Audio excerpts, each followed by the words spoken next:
The following program was made possible with a generous donation from At Mission Pediatrics, your child's health is our priority. You're not just another patient walking through the door. We take the time to truly understand your child's healthcare needs. With 2 offices conveniently located in the Inland Empire, Mission Pediatrics is the region's preferred pediatric healthcare provider. Our friendly staff will provide you with the quality and compassionate care your child deserves. For more information on our affordable quality healthcare, visit our website or call us today.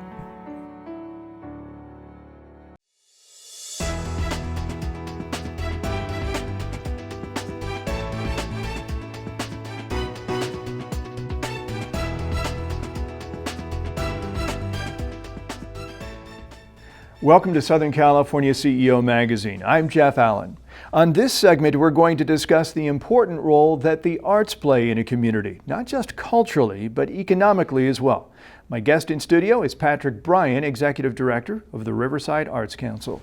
Patrick Bryan, nice to see you again. Well, it's great to be here. Thanks for having me, Jeff. You're welcome. Riverside, known as really the birthplace of America's citrus industry.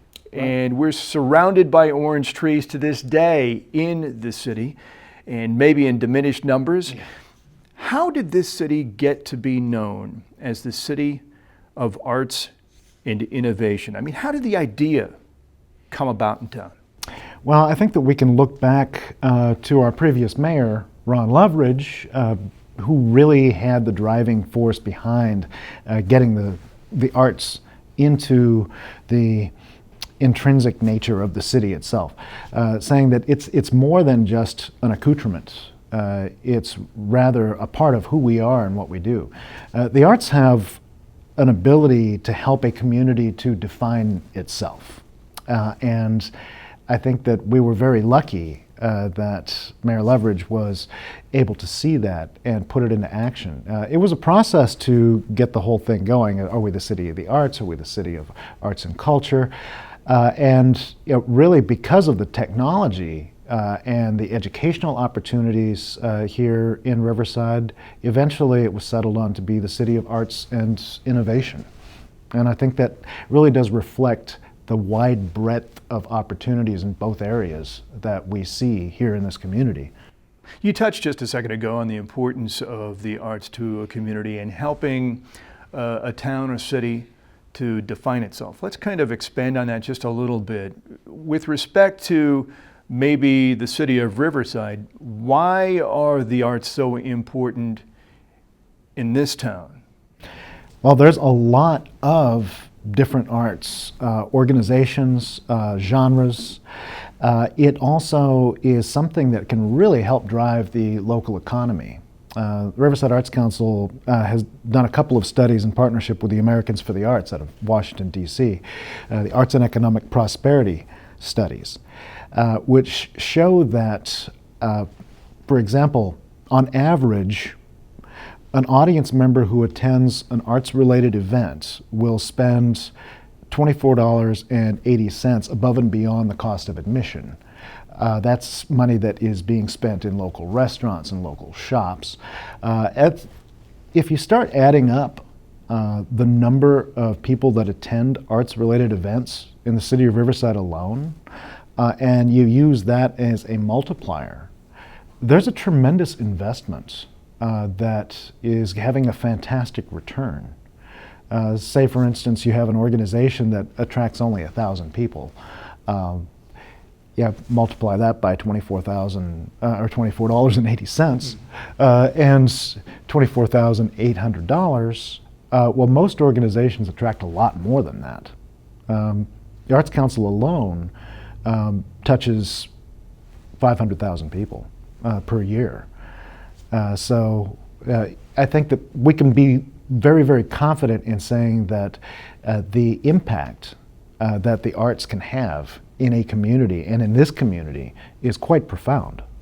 But at the same time, you have your own sets of challenges because Riverside is a very, very diverse community, very high student population, and there are upper income earners, low income earners, and there are those sections of the community that may not have the contact with the arts that you would like to see.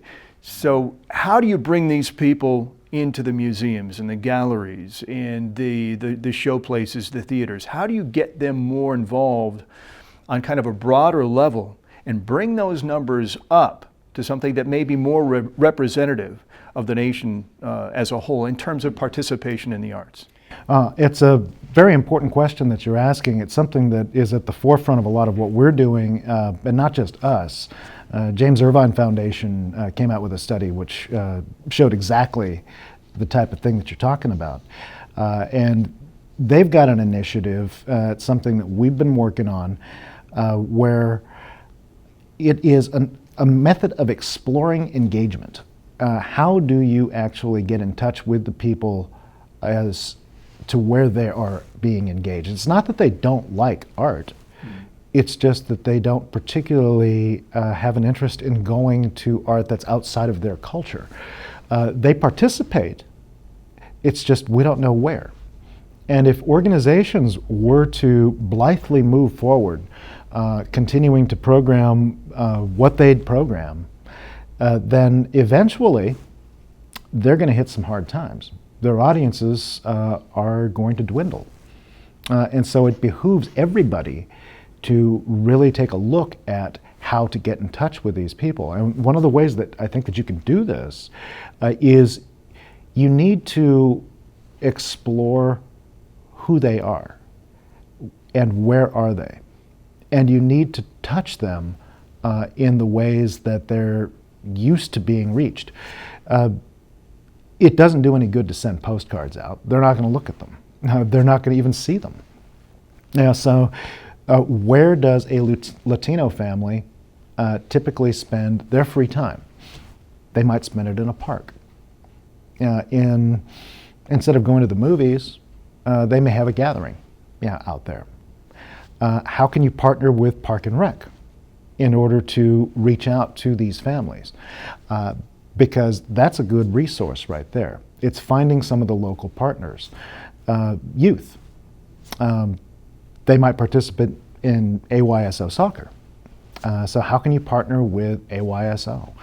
How can you actually go to where they are and find out what it is that they're interested in? Is it also possible to, Patrick, that the city, the Arts Council, whether it be your department or maybe somebody else's department in town, go out to these, call them underserved communities, okay, and help them discover their own culture and how to bring this out in the form of performances or the physical arts or whether some other kind of artistic endeavor, and have them put that on display for their own community and share that within their own community, essentially creating these micro types of museums or galleries, so that essentially you're not just taking the arts to them, but you're helping them to discover the arts and the abilities within their own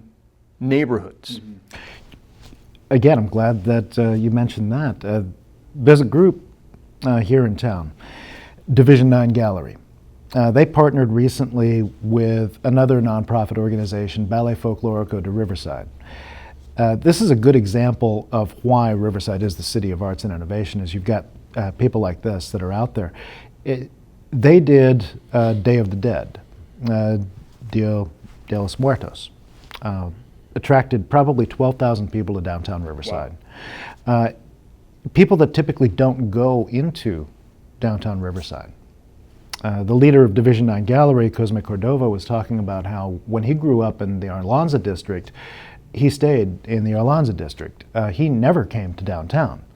And so as an adult now, it's his goal to get people to move in between some of the areas and neighborhoods where they don't typically feel comfortable. He has it as his goal to make people feel comfortable.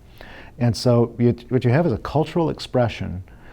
People are being encouraged to come out and celebrate their culture.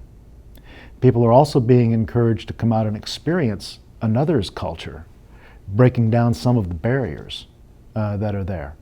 Ballet Folklorico de Riverside. They've been around for 30 plus years, and bringing in people to dance, traditional dances, and dress up in traditional costumes and go out and perform for people that otherwise, even though it's part of their culture, might never come into contact with it. And a lot of these people, after seeing it, they want to join and they want to dance. That's why that group's been so successful for so many years. It's easy to talk the talk. Riverside, the City of Arts and Innovation, and the city has been kind of promoting that for many years now, but how do you walk the walk? We've talked about some of the challenges that a city of diversity faces when it comes to bringing people out, to engage them. How does how do you help the city live out this expression of as the arts and innovation? How do you, in your position, Pat, actually help the city to do this each and every day, live this, and be the city of arts and innovation that it says it is? Well, I think that it's something that actually can be manifested in several different ways. Some of it is bricks and mortar. The city's made a tremendous investment in terms of the refurbishment of the Fox, the building of the box next to it, the exhibit hall, the redoing of the municipal auditorium. These are all tremendous investments that the city has made. And I remember back when the city was initially thinking about doing a black box because they recognized that it would be a great accompaniment to the Fox. I went with Councilman Mike Gardner, Assistant City Manager Belinda Graham, and Carl Carey from the city. We went up to Ashland, Oregon, and toured one of the best black box facilities in the country. Let's talk about what that is. What is a black box for the uninitiated? Well, a black box is literally that is a room that's a square typically, and it's painted black, and it can be any one of a number of things. In this case, it can seat up to just over 200 people in multiple configurations.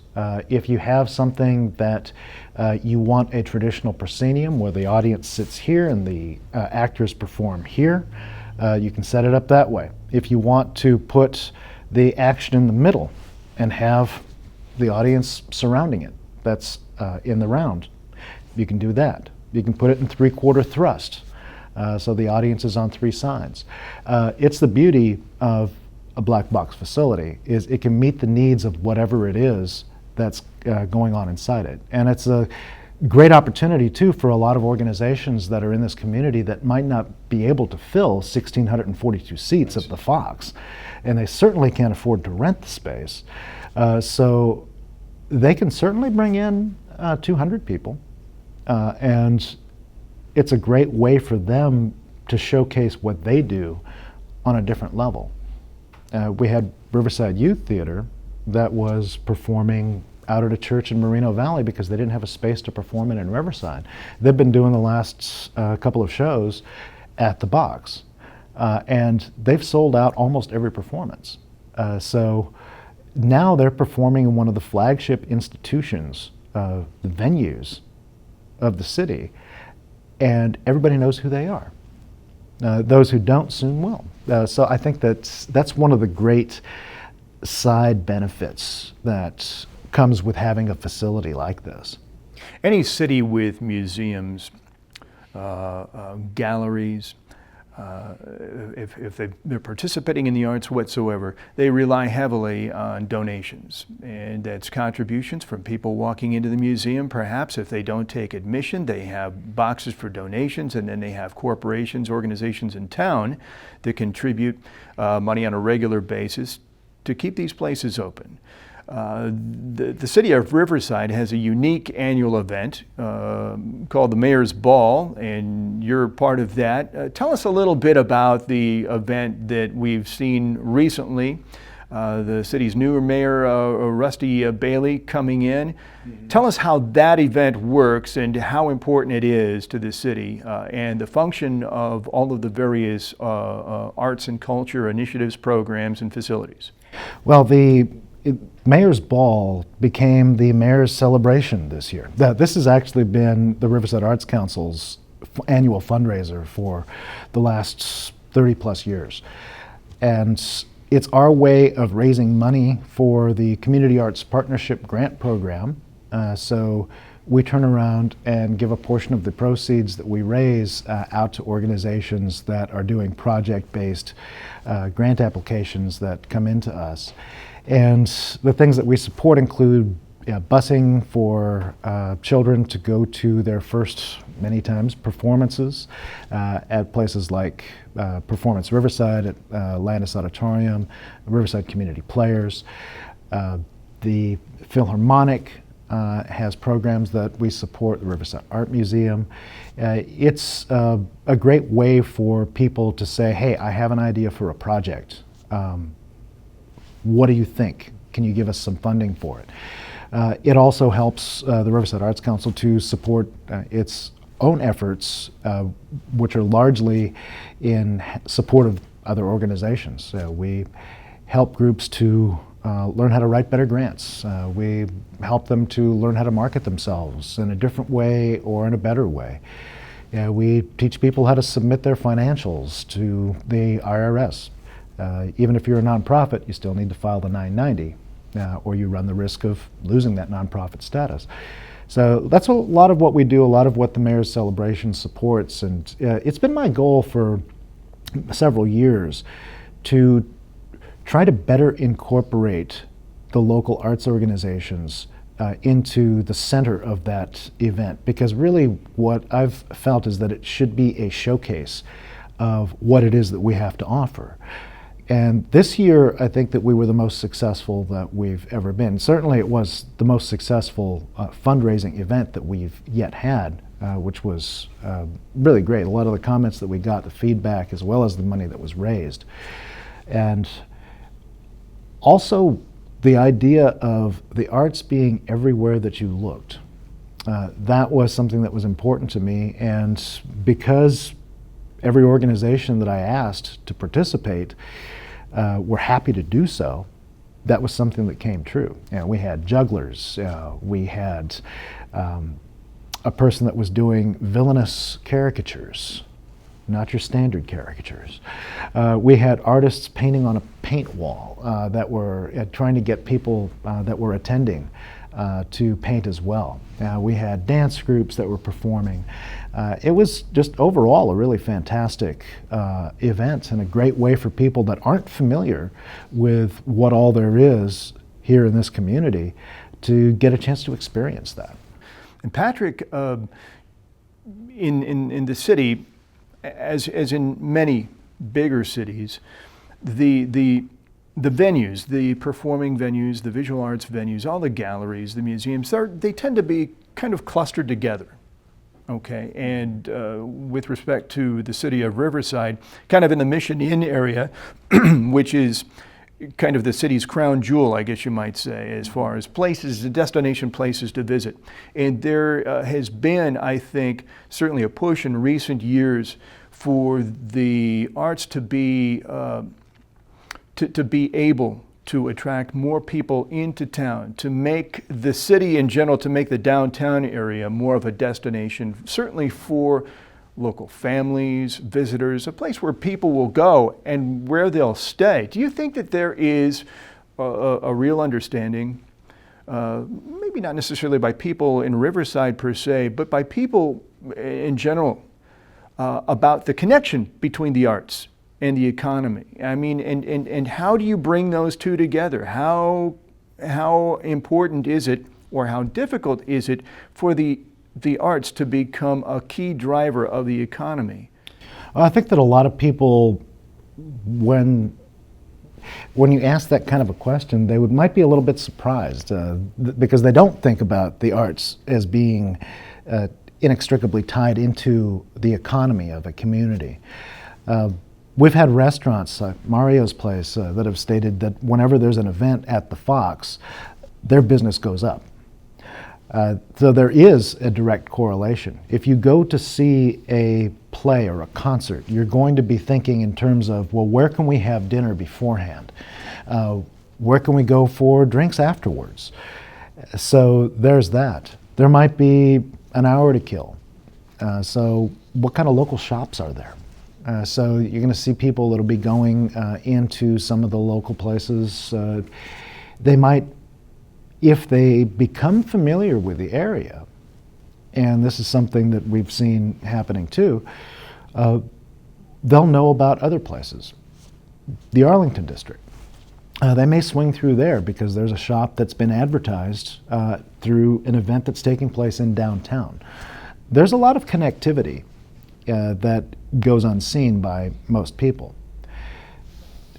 There's also a great benefit that comes from just an organization itself that invests the money that they have into a community. If you take, for instance, a theater company, they buy their lumber locally. They're certainly not going to have it shipped down from Oregon or something. They buy the material for their costumes locally. So that's in support of local businesses. That's also providing money into the tax base. There's people that, for some of the larger organizations, they get hired and they actually have jobs. The Fox has stage technicians. The museum hires curators. So there's a lot of people that are actually making a living based on the arts. It's not just volunteer. So with that said, Patrick, how important is it for the arts in a community to attract and retain businesses? And really particularly to attract maybe new businesses coming into the area? Well, it's an old adage that if you're looking to relocate a business, what are the things that you look for? You are looking for good schools, but you're also looking for opportunities for yourself and your employees. What are the cultural amenities?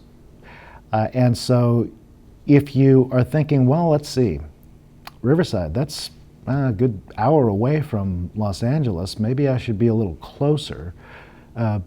Then you realize, well, oh, there's the Fox, there's the Riverside Art Museum, we've got a Philharmonic here that is fully professional. How many different theater companies do we have that you can actually participate in at the community level? There's dance companies, there's a ballet. I think that you begin to understand then at that point, Riverside is a viable option. If you're a business, you can definitely be thinking that your employees will have ample things to do. Getting back to the idea of involving the community in the arts, and those people who don't participate right now for a variety of reasons, maybe one of those reasons is cost or concern about cost. What are some of the ways, or how can people participate in the city's various arts venues, all of it, the things that it has to offer? How can they participate in a way that isn't going to cost them a lot of money, or maybe in some cases might be free?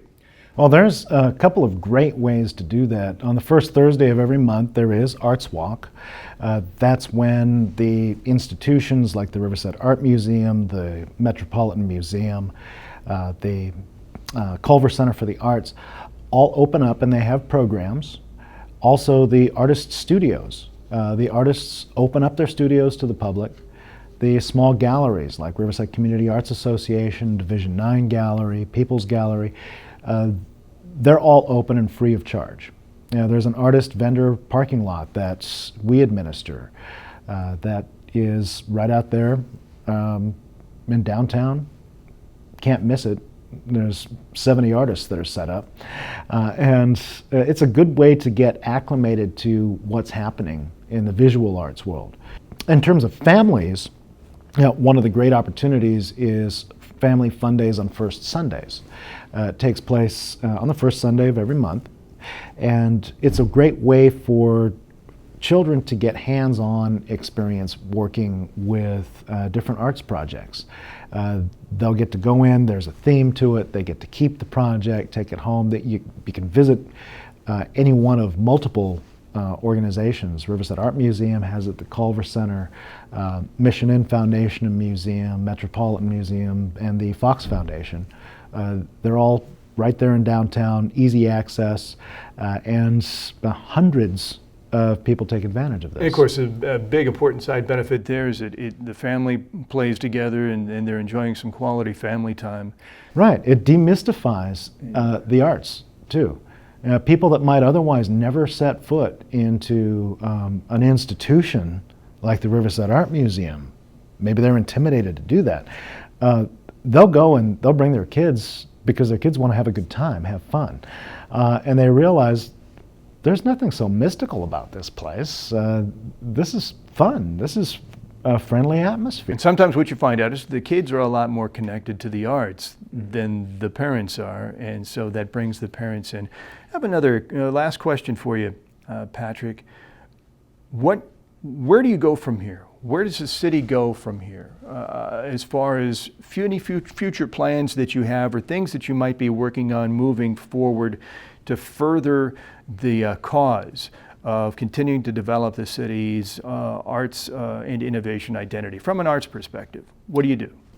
Well, it's great that we have a city that is so aware of the role that the arts can play. Seizing Our Destiny, the city's strategic plan, the arts are an integral part of this. It's something that I have the opportunity to serve on. And you're seeing opportunities grow all around. One of the things that we do as the Riverside Arts Council is to help people to recognize and to seize those opportunities. So as I was mentioning, some of the technical assistance that we provide, the strategic planning, how do you move forward? How does an organization recognize and capture the things that are coming up on the horizon a year from now, 5 years from now? I think that it's important, I say this to people all the time, that you have to decide who it is that you want to be as an artist or as an organization, and imagine who it is in 5 years that you want to be. And begin to assimilate some of those characteristics into who you are right now. I think that with Riverside having redone the Fox, having done the Black Box, always looking at ways of promoting the events that are going on, it's a way to get the word out to more people and to become more intrinsically a part of their lives. All cultures, just like we were talking about earlier. Those are some of the key things that we're going to be looking at. How to get people more involved. And part of that's going to be, how do they want to be involved? So those are some of the issues that we're going to be facing, but also funding. How do you adequately fund the arts? The state of California traditionally is not anywhere near top in terms of funding for the arts. In fact, for many years we were at the bottom. We were 50 out of 50. That's changed recently due to some wisdom on the part of our elected officials at the state. And I think the recognition of the role that the arts can play as an economic driver is really having a lot to do with that. I think that getting the arts, making sure that they continue to be a part of the educational process, that's going to be a key issue. And it all helps to play into the idea of what it is that people are going to wind up being interested in the future. Who are our audiences going to be, and how do we capture them? Who are our artists going to be? It's more than just learning how to draw a straight line. It's more than just sitting in an audience and applauding when something is over. It's really, if you're talking about from an educational perspective, how can you impact the way somebody thinks? How can the arts help somebody to think abstractly? The study of music directly impacts students' ability to learn math. Because you begin looking at quarter notes and half notes, and it becomes something that you can have a practical application for, rather than just a series of exercises. And acting. What better way to learn how to not be afraid of public speaking? how to think on your feet. These are some great things that not only can affect the children in our community, but the adults as well.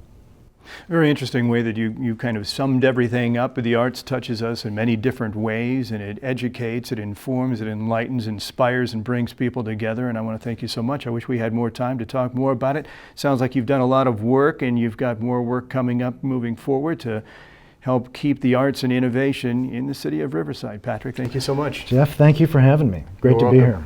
It's going to wrap up this edition of SoCal CEO, and our guest today has been Patrick Bryan, Executive Director of the Riverside Arts Council. You can view this segment again or check out other insightful business news along with in-depth discussions anytime by visiting SoCalCEO.com. I'm Jeff Allen. Join us again soon for another segment of Southern California CEO Magazine.